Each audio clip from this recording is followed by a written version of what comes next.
Okay, so we're recording.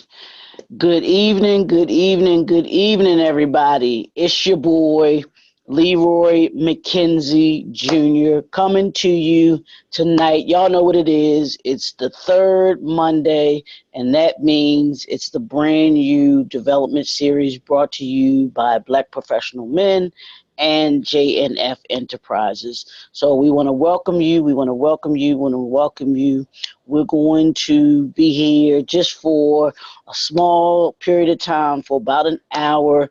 And tonight, I have a phenomenal young man that's going to be coming on to you all. That's going to just take you all in. Talk. We're going to be talking about entrepreneurship. We're going to be talking about being a musician. We're going to be talking about manhood and leadership. So we have a great show, great podcast for this evening, scheduled for you all this evening. So we want you all to sit up, not sit back, but sit up, listen in, and join in. If you have any questions, there's in the chat area. Don't hesitate to put them in. We want you to be able to ask any questions of me, ask them of our guests that's going to be coming on in just a couple of minutes, because we want you to be involved in this. Y'all know how we do. We're trying to make us better as men, develop us as men, develop us as women. For those women that may be listening or joining in and tuning in, to gain understanding, to gain growth. Development. Y'all know what we do. We enlighten, we empower, and we impact. That's we want to teach you something. We want to equip you with something, and then we want to impact you to want to do something. And that's what we're all about. That's what Black Professional Men is about, with the securing the future of the African American male. And we do that by giving you shows like this, by giving you information that is powerful, that is empowering, that pours into the community, that gives the community a way of being better, doing better, and wanting to be better. So those are the things that we do. That's how we do. So we're going to get started. And tonight we have a special guest, and he is none other than Pastor Stephen Turner. And I'm going to say how he has it on his Facebook, Stephen Music Man Turner. Because he is not only a pastor, he's also a master musician, but he's also a radio host. He's also just a leader in the community. And I thought it not a bad idea to have this powerful, impactful man of God come in and talk to us tonight. Like I said, talk about entrepreneurship, talk about leadership, talk about manhood, and talking about being a musician and all of those great things. So we're going to get started, and I want to bring him in. I want you to, Pastor, if you could just introduce yourself to the audience tonight. Tell them just a little bit. Tell them something about. Tell them some things about you, because I don't want to read your resume. Excuse me. I don't want to read your resume. I want them to feel your resume and to know who you are from a personal perspective. So you can go right ahead, and if you could introduce yourself to the people. Well, God bless you, sir. I'm happy to be here. God bless you. Pastor Steve Turner, a product of Baltimore, West Side. I actually grew up on Warburg Avenue. Can't get no more real than that. Warburg Avenue and Edgewood Elementary. Yeah. And so, matter of fact, I think I was the first latchkey kid. Had a key around my neck and let myself in because Mama worked a lot. So I kind of grew up as an only child, and I had to become very inventive because I spent a lot of time by myself.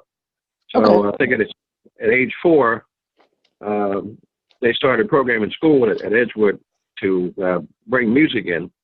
And I started to play the drums. I liked, but I didn't know I was worrying my mother because I was beating on everything in the house. Boom, boom, boom. Highly upset. And so one day she called me downstairs, and by the time I got to the edge of the steps, she stood up on the other step and said, "Would you like to learn how to play the keyboard?" And I was thinking to myself, she's bigger than me. She's tall. She's driving. She's fixing all the food. And I see it. Right. I see a well-dressed man standing to my left on the other side by the baby grand piano. So maybe this is a clue that this is what it's all about. So I took, his name was Clarence Bingham, and he's long gone now, but I salute his memory. He Okay. was my, since I grew up in a fatherless home, he was my impression of a strong black man. Oh, He was awesome. never late. He was always dressed in a shirt and tie, and he was very respectful of my home and my mama. And so I got positive feedback from him. And I took classical music for 11 years.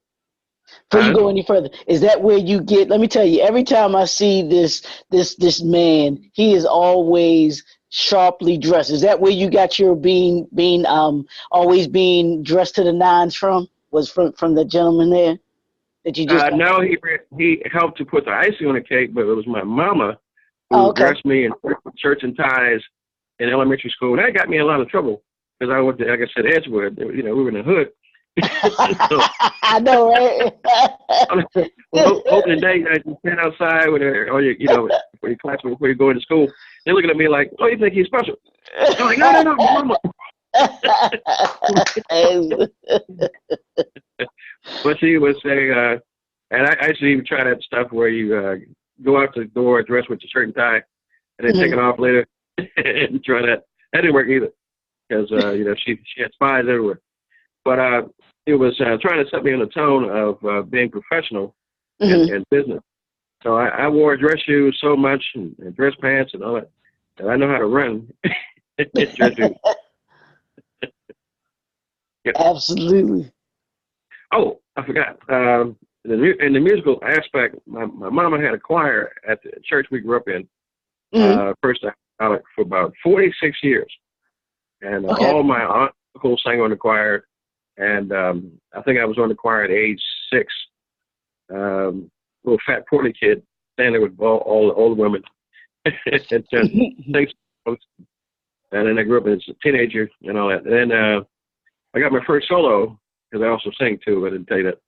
I got my first solo, not because I wanted to, because they volunteered me. And, you know, I didn't want that at all, but that's what it was. So she would send me out to represent the choir doing Sunday afternoon services at other churches around the city. And she would say, take this money, give it to the auxiliary head, and, you know, tell her we couldn't make it. You're going to sing 2 songs on our behalf. I'm like, do I get a choice in this? No, absolutely not. Right. Training, I mean, in the duplex action of music, integrity, and also business. Because I give a lot of credit to her. She had the first bus trips in the city, the first church banquets, and I would sometimes be the person who went in and, you know, she'd drive to the Midway bus company and give me the money and told me to go up there and secure the contract and bring her receipt back. So then the drive, I began to go and do it on my own. So, you know, under heavy direction. So once I started playing for a lot of quartet groups like the Bells of Joy and playing for a lot of churches, and she said, I don't care how many churches you play for, where you go, but you better be back here at the church at 9 p.m. for our radio broadcast to be with this choir. You understand what I'm saying? Okay. And I'm like, yes, ma'am. Yes, ma'am. Yes, ma'am. So my first dose of, I call it paramilitary. So, yeah. Now that's awesome. Now, question for you. Now, you talked about being interested in music from a very young, age, and then kind of your mother not just nurturing you, but nudging you into becoming a musician and everything like that. I mean, and I know that our parents play a part in, kind of the things that we do or don't do when we're younger. Was that something that I know she kind of told you that you would do that, but were there other things that you were interested in that you felt like you wanted to do, but because of what your mother had told you that you kind of didn't do? Well, I was interested in a lot of things that, young kids at my age, sports and girls, things that nature. And so I recall all my buddies would be outside playing. They ask, they would come to the door and I'd ring the bell. Mr. Can Steve come out and play? And she would normally like, no, he's practicing. So that reminds me of the movie. That reminds me of the movie Mo Better Blues, when the main character Bleak, when he was a little boy and he was practicing his trumpet. And I don't know if you remember the scene where the little boys are outside, Bleak, Bleak, Bleak, Bleak. And the mother comes to the window and they were like, Can Bleak come out and play? She says, no, he's practicing. Taking a page out there, I'm telling you. Hey, look, this is funny. This is funny. One day they came and they begged her to the point where she said, okay, I'll let her come out. And I was like, yeah. So, but she warned me. She said, if you go out, you will practice when you come back in. And I was like, yes, ma'am. I was saying, yes, ma'am, so I can get outside. We out there playing, skating, everyone. And I came back in. She fixed dinner, watched TV. I got in bed and going to sleep to go to school tomorrow, the next day. And she came and woke me up and said, come down here. I'm like, ma'am, half asleep. She said, what'd you forget to do? I said, I did everything I was supposed to do, Mama. She said, you forgot. What did you promise me you were going to do? Yeah. And I'm like, she said, you going to go to that piano and pray? I'm like, oh, come on. And she said, whatever you promise, you must deliver one. So, I'm practicing. I was mad. Man, I tell you. Yeah, but and that's it's funny you say that, because that makes me think of my dad, and just how he was that same kind of person where he, if there were things, and now we look at it and we can understand it. We see that they were life lessons. But when we think about it at that time, we think that they're being mean, that they're being just unreasonable and everything like that, because he was that way with me with basketball. Just to give you a quick story, my dad was my high school basketball coach for my freshman and sophomore year. So I go out for the team, and, I'm the coach's son. So, so folks are probably, they expected me to make the team and whatever and stuff. So we get ready to start the season and stuff like that. And I knew I was better than the boy that was in front of me, or that was competing with me for the point guard position. Right. So, we competing and everything like that. And my dad starts him over me. So I'm hot. I'm mad because I'm like, I know I'm better than this guy. I know I'm better than him. And even the other guys on the team were like that. They were like, well, why is he starting over you and everything like that? I'm like, I don't know. So, as well as I do, you didn't ask your parents about you didn't approach them about certain things. So, exactly, because you might not survive the 2 words that might get out your mouth when you go to ask a question. And my dad was like that. So I finally, I got up the nerve to ask my dad. I'm like, because a couple games in, maybe like the second game in or something like that, he puts me in, and I wound up starting from that point forward. So sometime, like I said, a little bit after that, when I got up the nerve to be able to ask him, I said, Dad, how come you didn't start me from the beginning of the season, versus, putting me, eventually starting me and stuff like that. He said, let me tell you something. He said, I knew you were better than him. He said, and you knew you were better than him. He said, but what I did not want anyone to think that because you were my son, I was giving you something. I was just going to give it to you. And he wanted everybody else to know that I earned that spot, and that I wasn't just given it because of who I was. And I've taken that lesson throughout my whole life, because he's taught me that nobody owes you anything. He told me that. He said, nobody owes you anything. He said, even him and my mother, we don't owe you anything, and no one's going to give you anything. So you have to work for any and everything that you get in this life.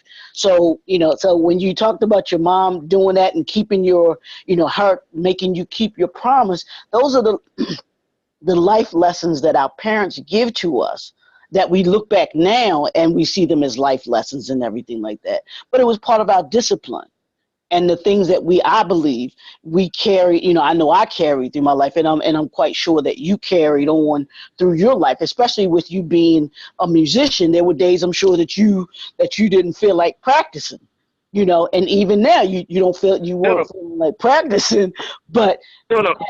that little voice in the back of your head, you know, is telling you, you promised that you were going to practice, you know. Yep, that's right. And are you still there? Yeah, I'm still here. Absolutely. Okay. And also, because of the legacy, I have when they say, what's your sister Charlie's son, your aunts and uncles have singing groups and all that.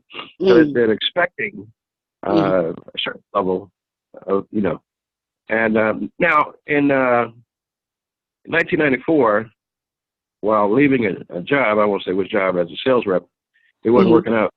I was mad. It didn't work out. And I parked on the parking lot on York Road for many days, and I saw a sign that didn't have any relevance all along, but this day it did. It said, okay, thousands cards for $9.99, like Moses burning bush. And I looked in my pocket because I was going to take my last $10 and go eat Popeye's chicken. And that's it.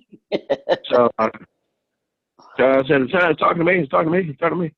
And so I looked in the pocket. I found $10. I said, what should I do with this? I said, go in there and get some cards. So I went there and I got the cards. And so man asked me, what are you going to name your business? I had no idea because I hadn't thought about it. Right. I think it was Ministry of Music.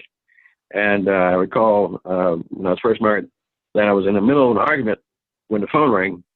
And I said, please, my God, let me get the phone. And I got the phone as a pastor. And is this the Ministry of Music? And I said, yes. He said, can you come out and play and bring your keyboard and we'll actually pay you? I'm like, what? Good. And he's just fantastic. So that's how it started. And it evolved, 1994, it evolved into what I was trying to do, since people don't understand, I was trying to do, since I came out of the HR world and the sales world and dealing with white America, corporate America, I was trying to actually start a HR temp agency out of the musicians on call or doing the on call in that respect. Until I found out how much insurance it would cost, because musicians were crazy. Like that. Like I can't do that.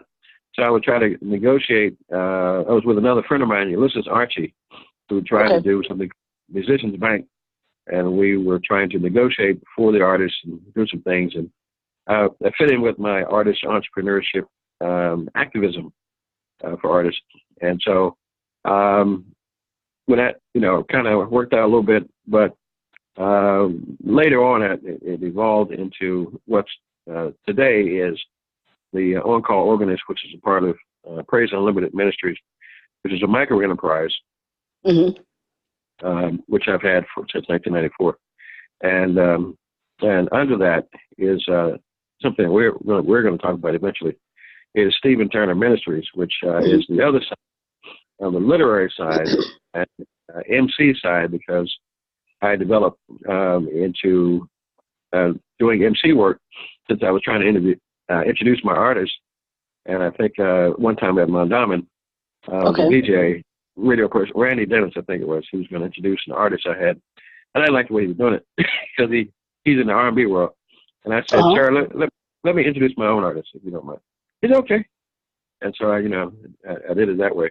And we've had some different programs, outreaches in different places. Popeyes, we actually had a gospel artist review for 3 straight months with my band, Praise Christian Jazz Band. We started with 1 month, then we got to the second month. And then finally, they gave us 4 hours being outside in front of these Popeyes and Woodlawn. And I said, I need more artists than this, so we brought in more people. And some folks thought they were losing their mind. I think I hear gospel music between the driveway and Rolling Road. Yes, there is.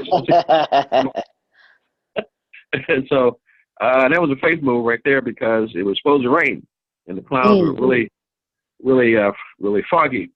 And I had found a young prodigy drummer, and his father drove him up in an SUV. He said, "You still having this event today? Because they forecasting rain, and it looks like it'll rain any moment." I said, "Sir, God has promised me that He will not send a drop until we're through."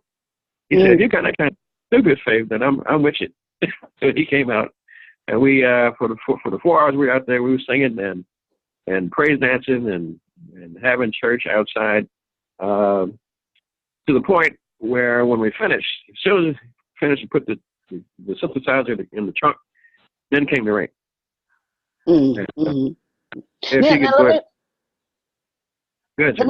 Let me ask you this. Now, I know you started playing at an early age. When did you know that you were good at playing? Now tell me. I know you said you played the keyboards and you play the piano, but you started off on the drums. Are there any other instruments that you play other than the drum and the piano? Because I'm gonna tell you a funny story about that when you finish. Okay. Actually, I play organ, I play piano, and I play synthesizer, and that's all I do. Okay. Now, when did you know you were good at that? When did you realize, wow, this is something that I can do for real? Probably when I was playing for a church for about 14 years, and one of the guys they brought in to basically be ahead of me asked me how much I got paid, and I told him. He's like, "Oh my God, that's an insult." I said, "You're better than I was when I started." So he gave me my first referral to a church. It was called Dalton Baptist Church, and I shout out to Aggie Brown Sr., Bishop Aggie Brown Sr., and they actually paid me more in one day than I got for the whole month that I was there. And I started thinking, I think maybe I'm getting kind of good. However, my mama would bring me back down to earth. And I put it in an article, I think, in the Afro, and I'll send it to you. It said that people call me at the last minute for a lot of engagements. And she says, well, don't get your head all puffed up. If people are calling you at the last minute, if they call you last minute, you weren't their first church. Right, okay? Right, exactly. You ain't all right. That's a good one. Like, all right, well, let's call him. I know he's still available.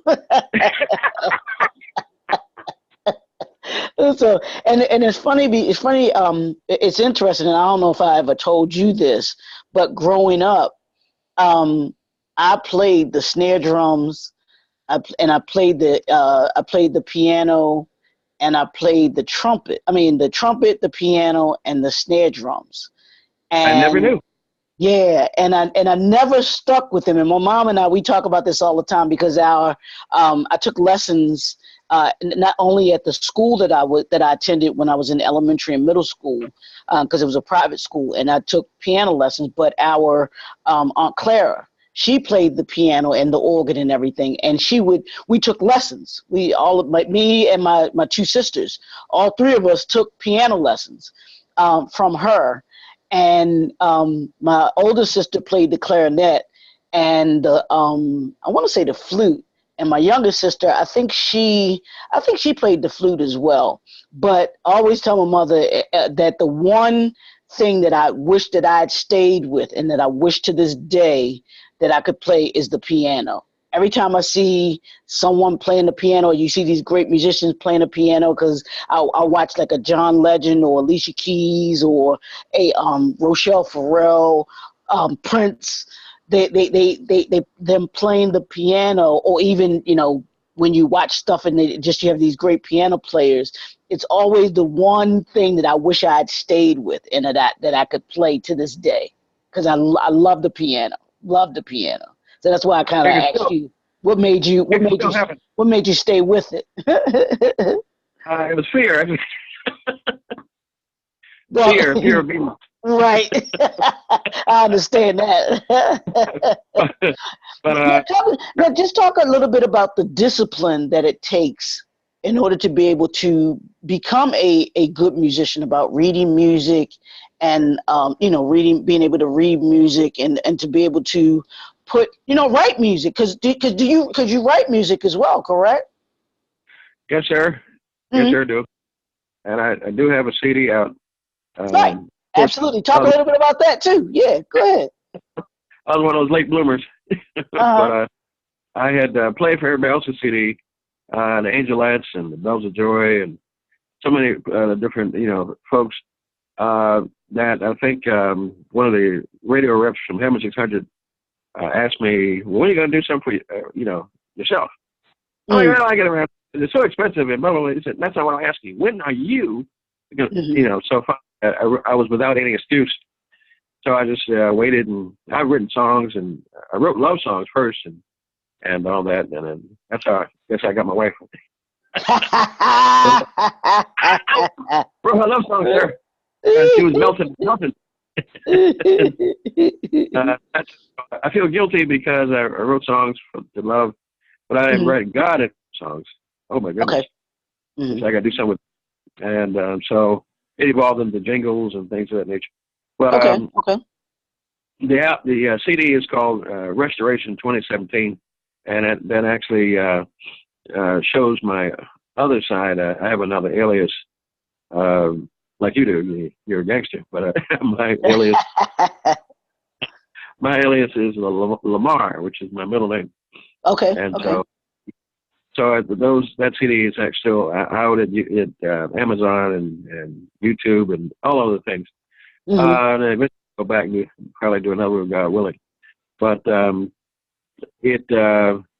mother actually challenged me one day and told me that I wasn't good enough to sing solos.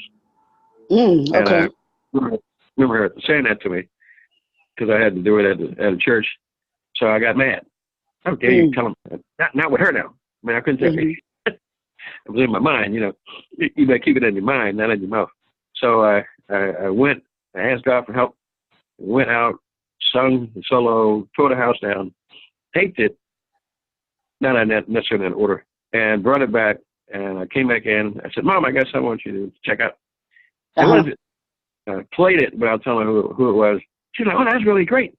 That's fantastic. I said, that's your son who you didn't believe. So, yeah, I do all things with Christ that strengthened me.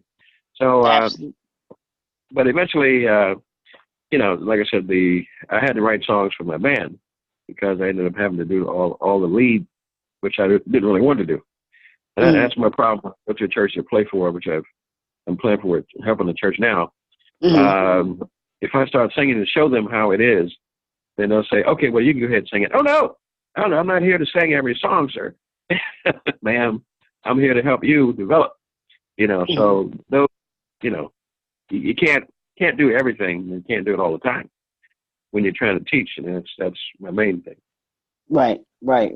Now tell me a little bit, and let's transition to talk a little bit about the entrepreneurship side of the music. Now, when did you start to say, you know what, hey, what made you want to have your own, do your own thing versus working with, let's say a group of people or a group of people, or working with, I don't know what there is that that musicians do in order to be able to kind of form a group and stuff like that. I know you said you played for a couple of groups and stuff like that, but how did you transition from just being that organist that played to saying, you know what, I want to have my own business. I want to be able to be an entrepreneur. Where'd you get that entrepreneurship spirit from? I got that from my mom because as the president of the radio chorus, they were doing things which were unheard of back in that time. Like I said, she did the church banquets, and she did bus trips to Atlantic City and Wildwood, New Jersey, which was never heard of before. We were the only black people a lot of times up there in Wildwood, New Jersey. White folks are going to be like, what in the world has this happened here? So she's very futuristic minded. So Okay. training me in business and all that, and that's who I give that credit to. She said, I don't care if you're nothing but a street sweeper, but be the best street sweeper you can be. Absolutely. Okay. Absolutely. And Absolutely. so she said, here's another thing. If you promise somebody you're going to play the organ, be there to play the organ, because an empty organ can't do anyone any good. Absolutely. So you Absolutely. play Liberace or Beethoven, but if you're unreliable, that's not good. I also want to give credit to Ray Haysburg, in his memory. I was a part of the EDGE program, Entrepreneur Development, and I sat in classes where he personally trained us in every aspect of entrepreneurship. Okay. And I still have a certificate on my wall. 9 weeks of brutality, sir. 9 weeks of intense brutality. Well, you and I both know that entrepreneurship is not easy. It's not for everybody. So yes, I totally understand that. Yeah. I've seen him. I've seen him and Wanda Williams send a man out crying when it came to time for the loan proposal. Uh-huh. So and then I've also had jobs that dealt with developing creative ideas, so that kind of all flowed together. I used to work for the mayor's office under Gerald Grimes, and I don't know if you remember an entrepreneur named LeVan Hawkins, Urban City Foods. Absolutely, yeah, Okay. absolutely. Here in Baltimore, on the chain of the Burger Kings and several other type of businesses and stuff too. Started Checkers, and I think on my 9th day at work, I was sitting around at my desk. Be careful what you ask for. And I said, Mr. Grimes, I have to quit this job. I'm going to turn in my resignation. He said, how can you quit? We just got here. I said, well, my supervisor hadn't trained me, and I was just sitting here collecting a free check. And I wasn't raised to collect free money. I got to earn mine. He said, hold on a second. I'll be down there. So he came down. He said, come with me. And I came in. He said, sit in this corporate office, in this corporate boardroom. And I sat there obediently. And then the room opened up, and all these powerful, well-dressed black folk from Atlanta, they came in, and he said, I present to you your new account executive. So I was looking around like, and so, and then that's when they introduced themselves. We're from LeVan Hawkins Urban City Foods. And I had no idea. And the person I was working with only been there 30 days. He said, well, we don't know nothing together. We'll just learn together. So my job was to direct hire and customize train all the stores between Burger King and Checkers in Baltimore City, and still do my work. Oh wow! And see, I never knew that. I never knew that about you. See, that's awesome. That's a great story, because LeVan Hawkins, maybe 15, 20 years ago, he was one of the big honchos here in Baltimore as far as business owners go. So that's that's a great that was great. I don't know if you consider him to be one of your mentors, in business, and being able to, kind of gain a little bit of business experience from what you gained from being in that environment with him and everything like that. But, but that's awesome. I tell you, it was a great understanding. I was so busy trying to find quality people to hire, especially because one of my roles also there was to try to, which I didn't tell my boss, he's retired now. Hopefully he won't see this broadcast. But a lot of times I would talk to the employer, and I would try to negotiate the salary say if he offers $7, I would try to say, now, people can't survive on that. Now, you want me to help you. Now, you got to do something better. Now, can't you do that $9.50? $9.50, Mr. Attorney, you're killing me. I can do $8.50. Come on, sir. Come on. These people need work, and it's supporting their family. Can't you do $9? All right, do $9. I didn't tell him that. See. I would say that I said to one particular client who had an issue. I'll never forget it. She had 3 kids, and she had a boyfriend or some baby father or something. He'd come by once a month, and so I started to say, hey, that's not really good for Mm-hmm. you. I'm trying to give you this job. You can make a lot more money. And you could get this amount of money, really, real large. And does he owe anything? Like, is he paying child support? No, he's Mm-hmm. not. If you add the child support he owes, you can get this kind of money. This would be $2,500 a month. Mm-hmm. In addition to compared to what you got now, you only see him like once a month. He comes by, he stays for 2 or 3 days, and that's it. He started Right. laughing all his. Well, we're common law married. You are? Well, hold on a second. Let me see. I don't think they recognize that. And I put it on speakerphone. And they were called down to the courthouse and they said, we don't recognize common law marriage. If she's so stupid, and I was trying to get to take it off the speaker, but she got the message. And so finally one day I was with some more clients and in my cubicle, and this woman walked in looking fashionabulous, and her hair did and everything, glasses and a new outfit. And I said, ma'am, we're not hiring today. Is everything okay? She said, Mr. Turner, it's me. So I said, you? Yes. I took your advice. And I said, everybody out. Come back later. Tell me all about it. Yeah, I took the job. I just wanted to tell you I took the job, and I wanted to give you when I started. And I took him downtown with child support. And my kids are happy, and I'm happy. I said, how you feel? We're on a law, ain't you?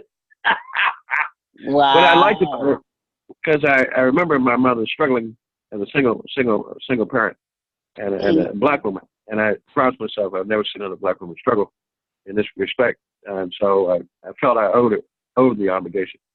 Mm-hmm. Mm-hmm. Yeah.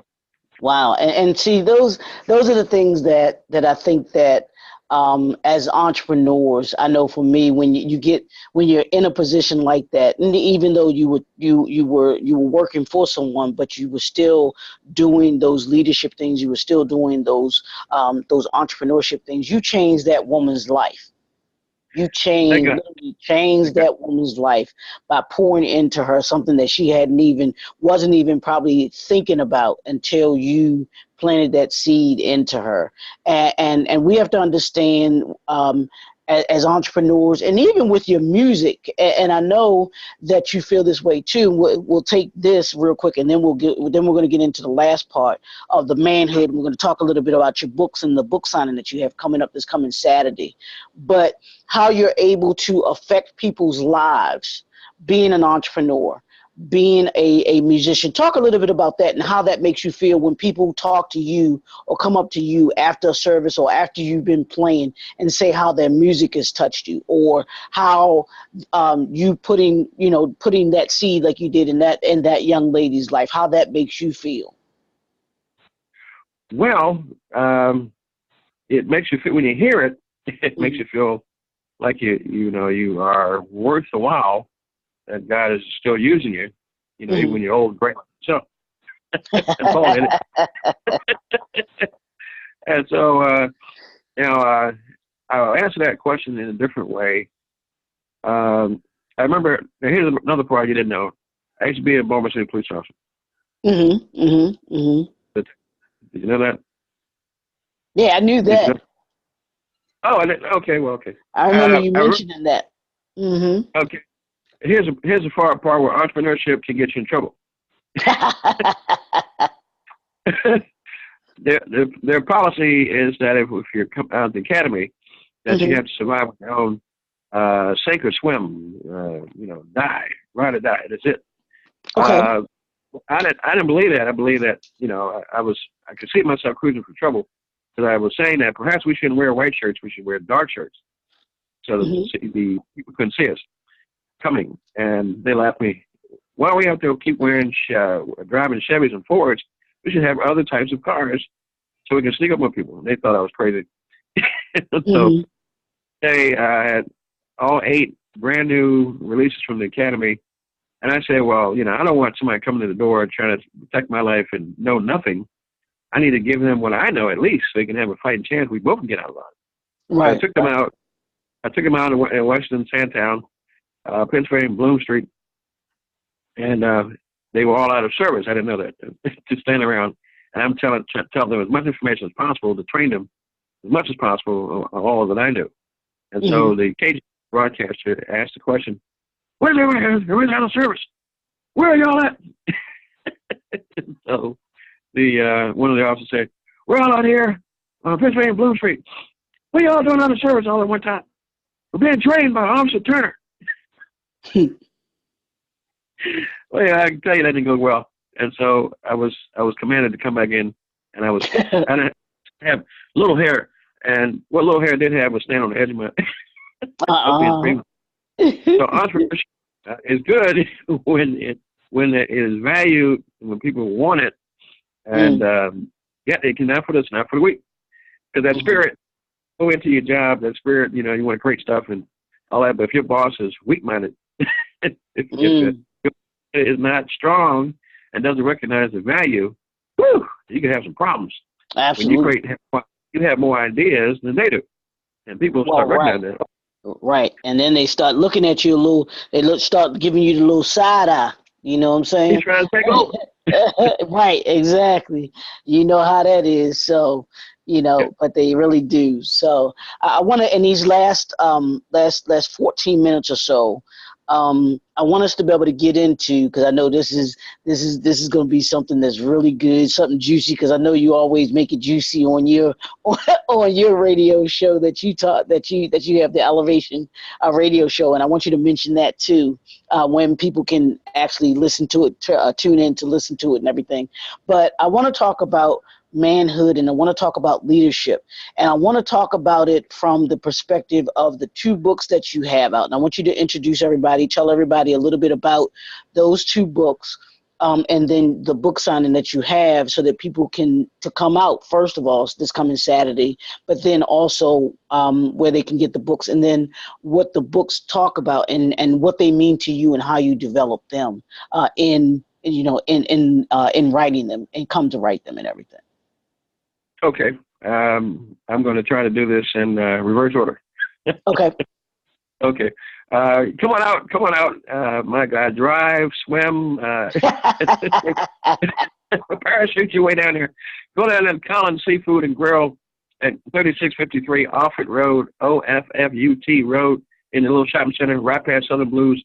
Come on down to the middle, and you get some great food. You come in to the party room Saturday, March 23rd from 1 to 4, and for just $20, my God, you can get networking opportunities, bring your flyers and your cards and network.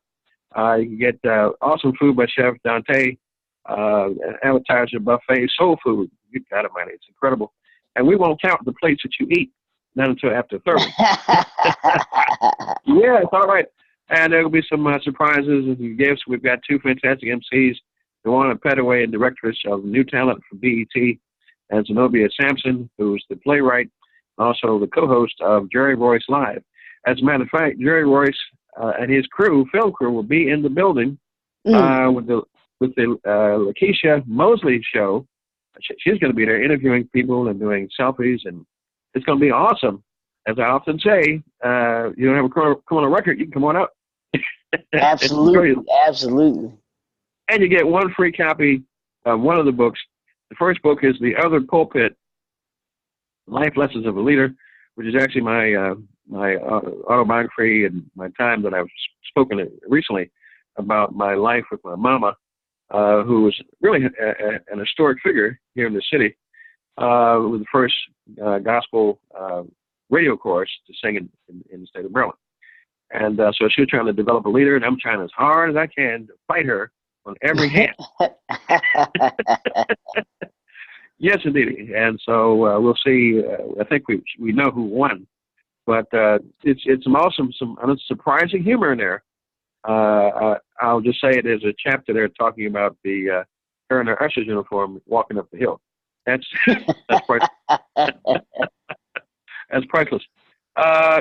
And then we also have the new book, which is called Stormproof.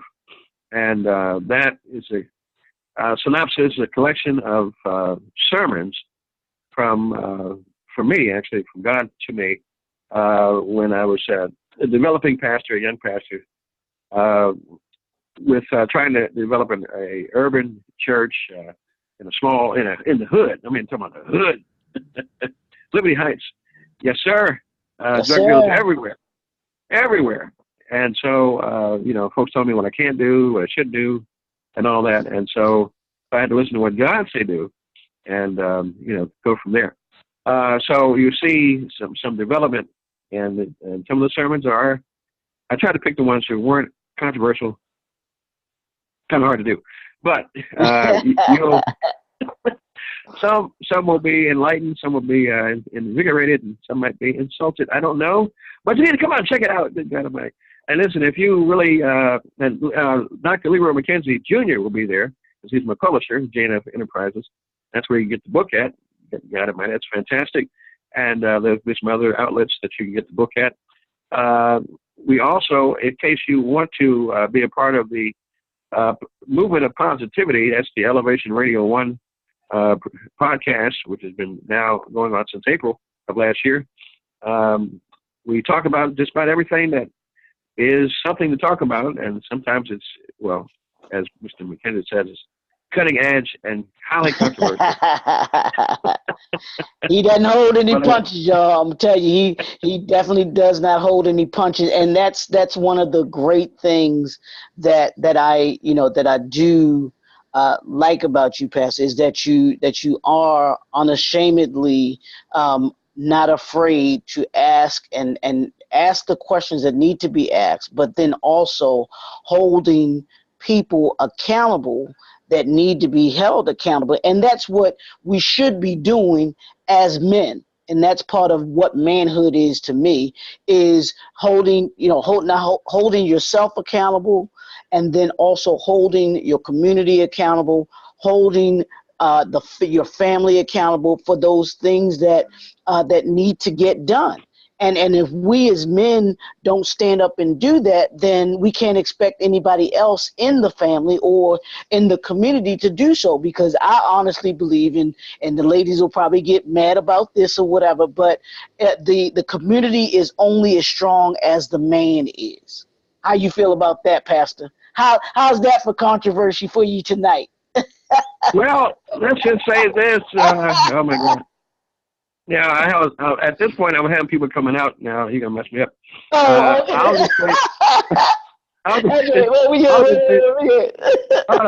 just say this now. You started something. I'll just say this, that if the father could come into the home and do what's necessary to be done, sometimes, let's just put it this way. You have to be strong emotionally as well as physically to handle some of the issues, because absolutely, let's be quite frank, with all the biorhythms and the menopause and the emotional issues and the monthly issues, sometimes you wonder, am I in the right place? Is this too much for me? God help me. See, God, I believe, put all the emotions in the woman for a reason. Whether it's emotion, but for a reason, and that is to help you to pray. Keep your knees bent. And there have been days where I said, I'm going to leave this. I'm going to leave my wife. I'm going to leave and roll out. I am gone. I'm out of here. Because nobody can take this. So, however, what happened when I got outside, I ready to step off the curb. Once I step off the curb, I'm gone. I'm never coming back. I saw a shadow of her looking out the window like she was probably saying to herself, maybe did I really drive him away this time? But God spoke to me and said, you cannot leave her. Look at her. Do what I want to. I built her for you. You cannot leave her. Because if you leave her, what will happen to her? Who else is going to protect her like you? Who's going to watch over her like you? Who's going to scratch her back like you? Who's going to do these things? This is your responsibility. So one day I got up to Essex Road, and I'll never come back. And he said, "Turn this car around," and he used the word Negro. Turn this car around and go back to your house, talk to your wife, and reason with her. That's what you had to do. I came back and she wasn't happy. And I need to talk to you. That's the man part. I need to talk to you now. And whether all that, listen, I understand that we got some issues, but I need to tell you this, that God told me to come back and talk to you because I love you. And we have some issues, but it's going to be all right because there's nothing you can do to chase me away from here. There's nothing you can do to preach it. There's nothing you can do to leave here. Well, I think that that's one of the issues that we deal with in our community in this day and time is you have people who are not who are easily give up on things, whether it's relationships, whether it's marriages. They're easy, instead of staying and trying to work things out. Everybody at the first sign of trouble wants to, just say, you know what, throw their hands up and say, forget about it. I'm done with it. As opposed to saying, like you just said, staying and saying, you know what, this is worth fighting for. This is worth working at, so that we give it our best effort and everything like that. And I think that that's something that's missing. I think that's something that's missing with men in this day and time. Not only some older men, but even the younger generation that hasn't been equipped. Honestly, I feel they haven't been equipped to understand what it takes to make a marriage, what it takes to have a marriage that lasts throughout those tough times. Because I don't know any marriage that doesn't have tough times. Well, I think societal wise, we as African Americans, that's what I'm caring about right now, is to the point where the mainstream of Dr. Spock and Pleasure and the daytime soap operas and child support, and not just child support, but social services, and has created a vacuum where you want a paradise, you want a princess mode, if a man can't talk to his father, if the father is not being responsible, then how can he pass the generation of things of teaching on? That's one thing. And then sometimes you can learn from what the father is not doing and say, I will never do that again. I will never be a father because he's doing this, he's doing that. But if only person in the home is mama, like it was, then mama, my mother never brought a man to sleep over at night. I get married when I was a grown adult. That impressed me. Okay, when I woke up and I brought the bacon and eggs, I heard her singing hymns. She wasn't, shaking fast and doing that kind of stuff. She had integrity and in class, and so she demanded that I treat her that way, even to the end. Right. So even if you don't have the resources, you can still have God. Absolutely. So, So that, I mean, and that's key. That's key that we have to understand that, and that's something that I think that those lessons that you talk about in your book, the pulpit, that you learn from your mother, those are things that we need to take, and we should, as adults, we need to be pouring into our kids, our kids and our grandkids, so that they in turn get those lessons that we got, because I honestly believe that that's why the gap has gotten wider between our parents' generation and then our generation and then the generation behind us. That gap is steadily gotten wider because what I call us, the now generation, has not taken the time to develop our children, to instill in them what we learned from our parents and our grandparents. I think too many men, too many women are too busy trying to be, in this day and time, are too busy trying to be their kid's friend versus being their parent. And something just really quickly, and then we're gonna have to close this out. But yesterday in my at church, my pastor's sermon, he talked about being a first generation thinking versus second generation thinking, right? And he put it in this context. He said the first generation thinking, they asked the question, what do you want to be when you grow up? He said the second generation way of thinking or thinker is asking your kids, not asking your kids, but asking your grandkids, and maybe even your kids too, but asking them, what problem do you want to solve? So I took that as if you're going to be, we need to have this second generation way of thinking and mindset now when it comes to the community, when it comes to development, when it comes to manhood. And when we do that and we start to think about the problems that we can solve, then we work on the family, we work on education, we work on the government, we work on being entrepreneurs, we work on the church being better. All of those aspects of our lives become totally, we see them totally different, when we do that. So being that second generation thinker, or what I call the 21st century way of thinking, and I think that you do that, you address some of those things, not only in the life lessons of a leader, because you talk about leadership, and you take those lessons have to be passed down, from one generation to the next. And then even when you get into your second book with the with the Stormproof, showing people how they become able to make it through whatever situations that they're going through, how to handle them. That's part of understanding being a leader, is how do you become able to deal with certain situations? Because if you aren't equipped, if your parents don't equip you, like you talked about your mother doing certain things with you, giving you the discipline and everything like that, and me as well, with my dad, with my mom, the discipline that they instilled in us, we in turn would not be the men that we are in this day.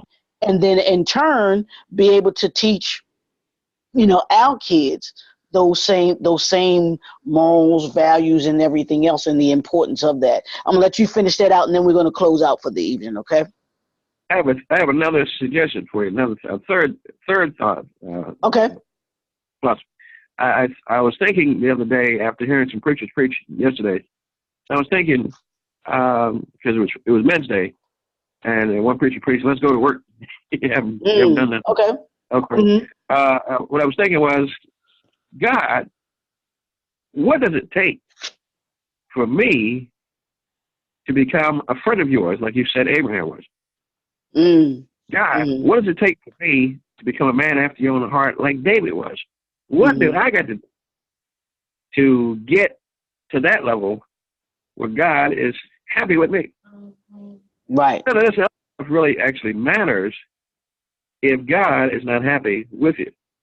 And so no matter what you've done in the past, done in the future, you can get God happy with you. Now come the pastor side. Because if you give God your heart, then God will be happy with you. Absolutely. And everything will be added unto you. Absolutely.